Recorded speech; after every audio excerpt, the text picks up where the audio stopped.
selamat datang di channel Anita Rahmanchan. Dukung channelku ya dengan cara subscribe, like, komen, dan share sebanyak-banyaknya ya. Satu lagi, bunyikan loncengnya agar kalian dapat update terbaru dari novelku. Terima kasih. Episode 136. Langit melihat penampilan Vania yang mengenakan rok. Menurutnya akan sulit untuk gadis itu duduk di motornya. "Rok kamu?" tanya Langit. "Kenapa dengan rokku?" tanyanya balik.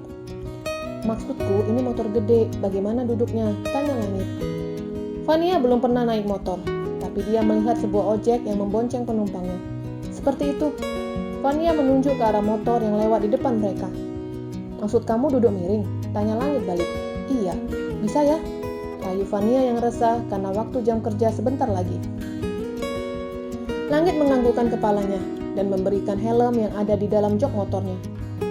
Gadis itu kesusahan memakai helm. Langit membantu gadis itu. Ketika memakaikan helm ke kepala Vania, Langit mengingat kenangannya bersama Zelin. Dia memandang wajah Vania, tapi melamunkan Zelin. "Yuk, udah telat nih," ujar Vania. Langit membantu gadis itu untuk naik ke atas motornya. Duduk dengan posisi menyamping sangat tidak nyaman untuknya. Vania tidak berpegangan pada apapun. Dia memberanikan diri bertanya ke pria itu. "Boleh aku memegang bahu kamu? Aku takut jatuh," ujar Vania.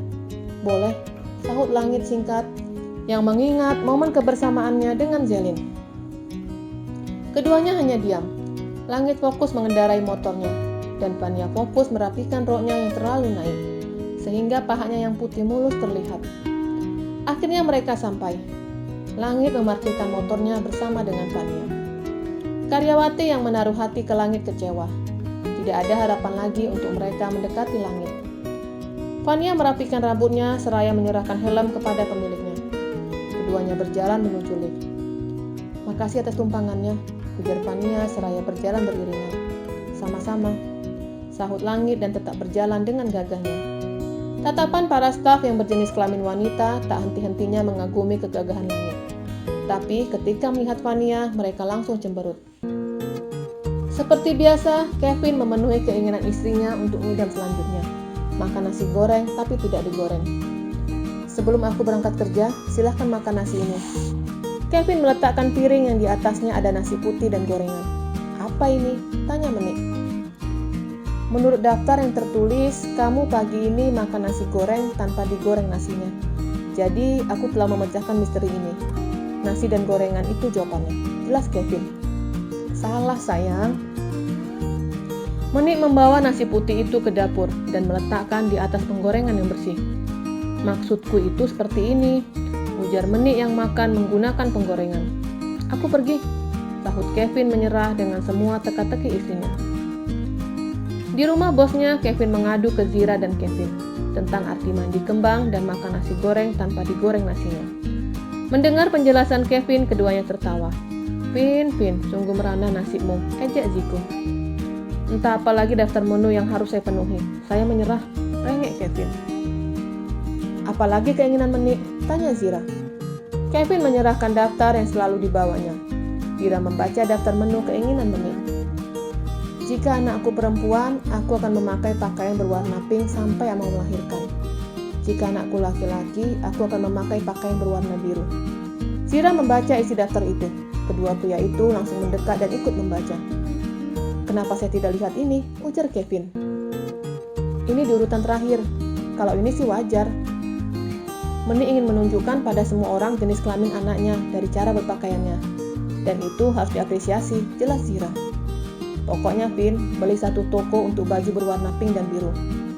Kalau tidak ada, cat aja orangnya," ejek Ziko. "Tuan, sepertinya yang paling berbahagia atas penderitaan saya." Zira kembali membaca daftar yang ada di kertas itu. "Lihat ini.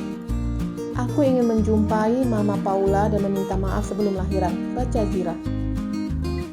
"Sungguh mulia hatinya Menik," ujar Zira. "Berapa usia kandungan Menik?" tanya Ziko. "Sepertinya masuk 6 bulan, sahut Kevin. "Apa sudah USG?" timpal Zira. "Belum. Menik belum mau jenis kelaminnya diketahui. Alasannya sampai usia kandungan 7 bulan, jelas Kevin. Zira mengerti dengan alasan Menik, yaitu untuk mengetahui perkembangan janin yang telah matang. Sebaiknya penuhi keinginan Menik untuk menemui Mama Paula, karena sebentar lagi usia kandungan Menik 7 bulan. Pastinya kamu dan Menik ingin melakukan syukuran seperti yang aku lakukan dulu, iya kan? Ujar Cira. Kevin menganggukkan kepalanya. Dia dan Menik berniat mengunjungi mamanya dengan segera. Bel apartemen berbunyi. Pelangi bergegas membukakan pintu. Dan di depannya ada Bima. Kata langit, besok kalian pindah. Jadi aku kesini mau membantu kamu, ujar Bima. Oh iya, silahkan masuk. Bima masuk ke dalam apartemen itu, membantu Pelangi membereskan yang akan dibawa. Kata kakak hanya bawa pakaian dan peralatan dapur, perabotan ditinggal, ujar Pelangi. Oke. Bima melihat kamar langit. Bagaimana pakaian langit? Tanya Bima. Biar aku yang susun, kamu susun peralatan dapur aja, ujar Pelangi. Bima melirik satu kamar yang masih tertutup. Ini kamar eyang kamu? Tanya Bima. Iya. Pakaiannya tidak disusun? Tanya Bima lagi. Pakaian eyang tidak akan kami bawa. Jika eyang sudah sembuh, kami akan kembali ke sini, jelas Pelangi. Bima menganggukkan kepalanya dan menuju dapur. Meletakkan beberapa peralatan di dapur di dalam kotak. Ada salah satu piring kaca yang pinggirannya sompel. Tidak sengaja jari Bima tergores dan menyebabkan luka. Bima melihat darah di jarinya.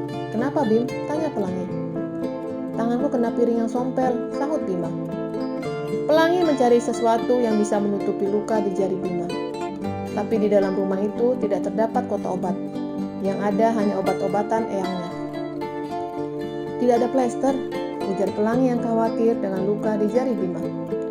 Tidak apa-apa, nanti darahnya akan berhenti dengan sendirinya, sahut Bima. Pelangi bertindak cukup cepat. Karena khawatir dia menyedot darah di jari Bima. Kemudian membuang darah itu ke wastafel. Dilakukannya sebanyak 3 kali, dan Bima masih memperhatikannya.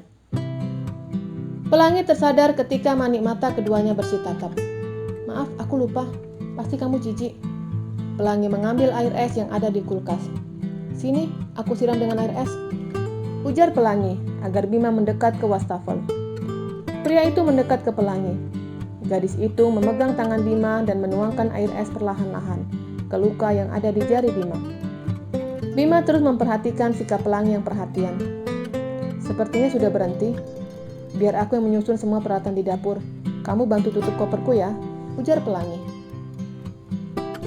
Bima menuju kamar Pelangi. Ada 3 koper yang masih tergeletak. Melihat isi koper itu, Bima menggelengkan kepalanya. Pelangi meletakkan pakaiannya sembarangan ke dalam koper, tanpa melipat semua pakaian terlebih dahulu. Pelangi telah selesai menyusun perabotan dapur dan kembali ke kamarnya. Ketika di dalam kamar, dia melihat Bima belum menyentuh kopernya. Bima, kenapa kopernya belum ditutup? Hari ini aku mau buat kue sama Menik, ujar Pelangi dan duduk di dekat kopernya. Bagaimana mau ditutup? Seharusnya dilipat dulu, ujar Bima. Lipat? Pelangi hanya bisa melipat secara asal. Untuk melihat rapi dia tidak bisa. Kalau tidak bisa, akan aku ajarkan. Bima mengajarkan Pelangi melipat pakaian. Walaupun masih belum rapi, tapi Bima meminta Pelangi untuk sering mengulang. Di dalam koper, Bima melihat ada album foto. Dia mengambil album foto itu dan melihat foto itu dengan menyeringai lucu. Bima tertawa lucu ketika melihat foto-foto itu. Bima, jangan lihat, ujar Pelangi yang berusaha mengambil album foto itu. Tapi Bima tidak mau menyerahkan album itu. Dia mengangkat tangannya dengan tinggi. Pelangi berusaha menggapai tangan Bima. Tapi Bima memindahkannya di belakang badannya. Dan Pelangi terus menggapai album fotonya dari balik badan Bima. Posisi seperti itu membuat keduanya sangat dekat. Bima, balikkan, titah Pelangi.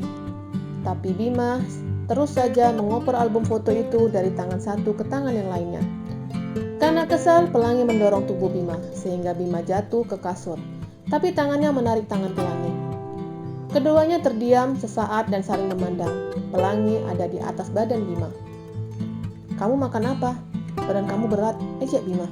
Oh, kamu? Pelangi mencubit lengan Bima dan mengambil album fotonya.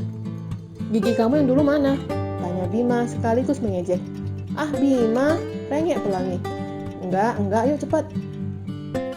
Bima menutup koper Pelangi dan keduanya segera keluar dari apartemen menuju rumah Menik.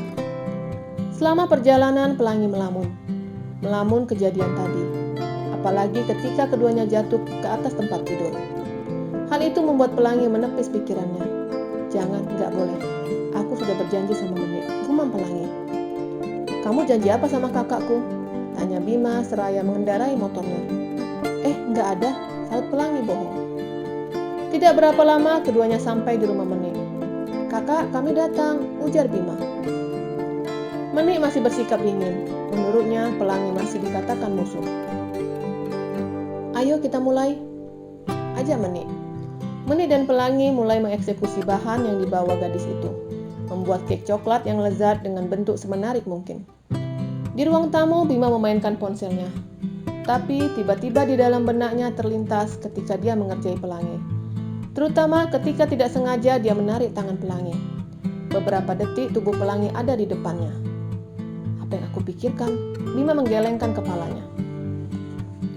Dia tidak ingin pertemanannya rusak karena dia menjalin hubungan dengan adik temannya, Bas Samgruk. Langit sangat piawai dalam bidangnya. Ide-ide cemerlangnya ketika rapat dengan manajer pemasaran sangat dinantikan. Memasarkan produk baru tanpa harus menjatuhkan saingannya. Selama rapat, Fania mencatat semua pendapat yang disampaikan anggota rapat. Dan sesekali Fania dan Langit bersitatap tanpa disengaja tentunya. Rapat telah selesai. Manajer pemasaran membawa anggotanya yang berada di departemennya menikmati makan siang di luar.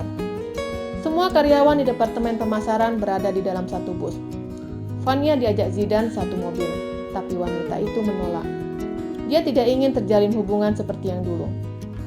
Fania bergabung dengan semua temannya, duduk di dalam satu bus dengan Langit, karena hanya itu kursi yang tersisa. Fania, kamu tidak sama Pak Zidan? Tanya temannya. Fania menggelengkan kepalanya, dan dari belakang ada nyeletuk. Karena ada Langit, makanya Fania di sini. Celetuk seseorang yang membuat Fania dan Langit saling pandang. Bersambung.